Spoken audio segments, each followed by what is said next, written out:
Holy smokes.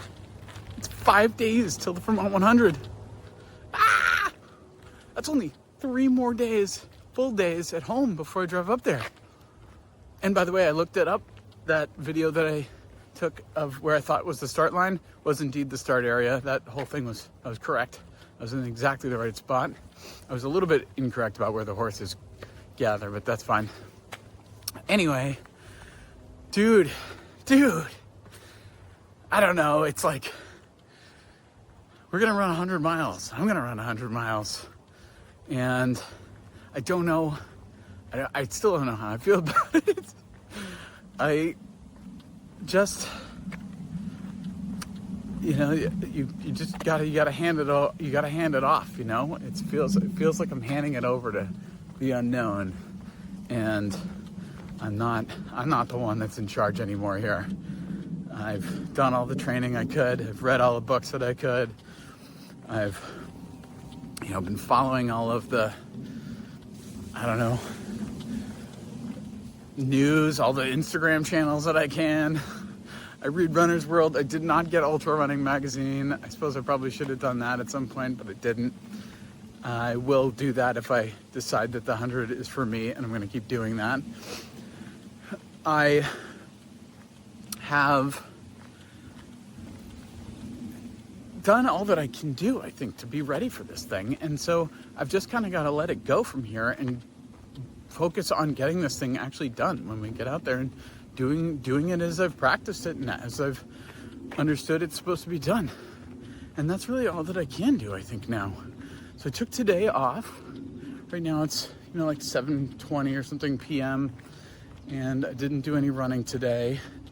Feels like the humidity is slightly lower today. I might be losing my mind, but I've been a little cold in my air-conditioned apartment today. I'm just out here walking the dog. Gonna go do this real quick. Thought I'd give it a second to give an update here.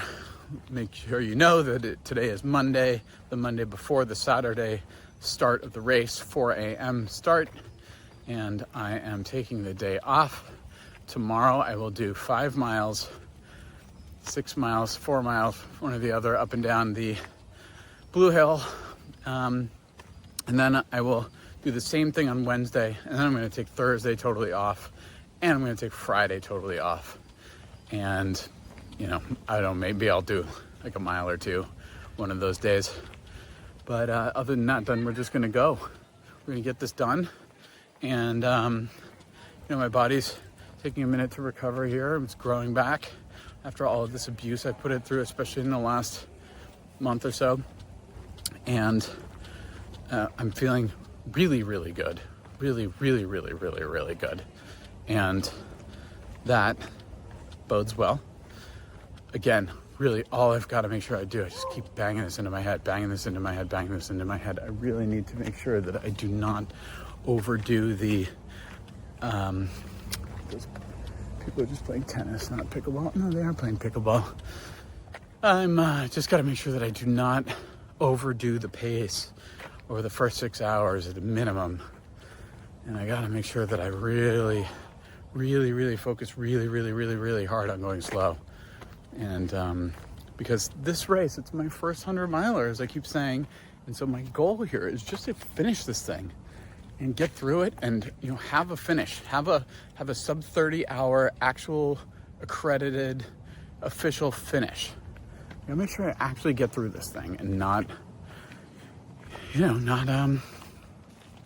go out by being too tired or getting injured or not drinking enough water, having my feet destroyed. I don't know if I've mentioned here before, but one of my plans, I like Jeff Pelletier. If you know Jeff Pelletier, like watching his videos, and he got second at, was it Moab 250 last year? And one of the things that seems like worked really well for him there, and I think he said it in his own video, maybe I heard it somewhere else, that he was washing his feet, and then washing his feet a bunch of times, like dunking them in a bucket of water, like a whole bunch of times during the race. Apparently was really good for his feet, and he swears by it, and some other people swore by it. So I'm gonna definitely take a page from that book So I've got a bucket of water I'm gonna have, and I'm gonna change my shoes. Depends how sweaty it is. Right now they're still, the forecast seems to be holding steady for 82 degrees, which is awesome, and as a high.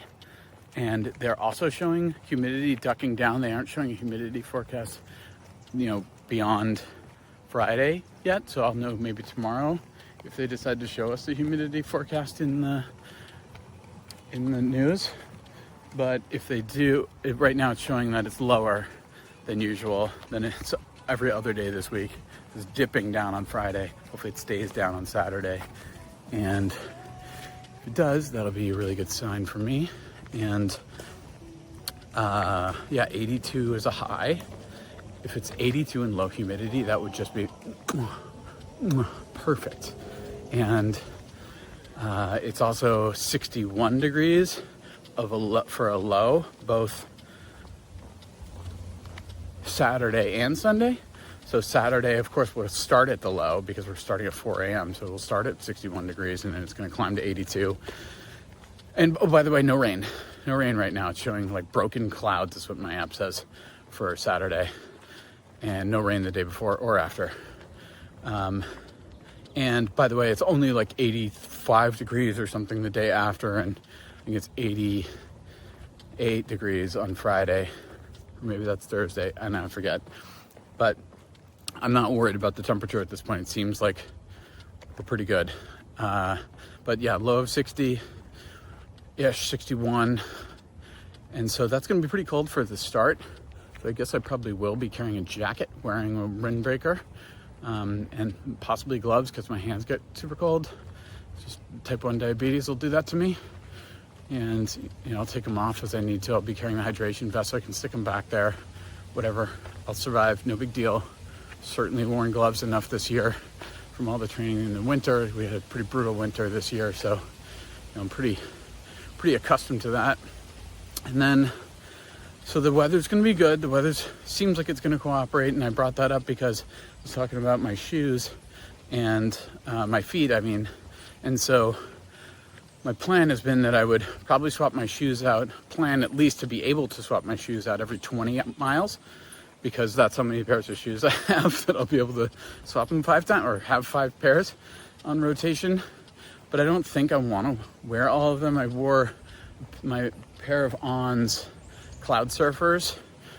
I wore them up and down the hill for the first time in a long time. I brought them up to New Hampshire with me over the weekend, and they were hurting me in a place that I'm not used to. So I don't know how good I feel about those shoes. I haven't really ever thought of those as real running shoes. I've just had them because they were cheap, used at REI, and they actually are much more padded, much more cushioned upper.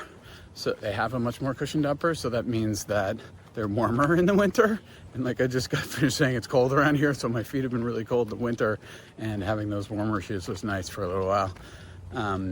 So anyway, they'll be with me. The point being that I've got a lot of shoes. I think I'm gonna go with the road concept here, and I think that people are gonna poo-poo me for that because it seems like everybody thinks you should wear trail shoes except for the authorities. So I'm gonna be a road runner out there, and maybe I'll switch to my trails for the last section, the last 20 miles or so, because that's where I hear the single track is. But otherwise, I think I'm locked in and good. So right now I'm dealing with some low blood sugar. Diabetes, type 1 diabetes getting the better of me right now.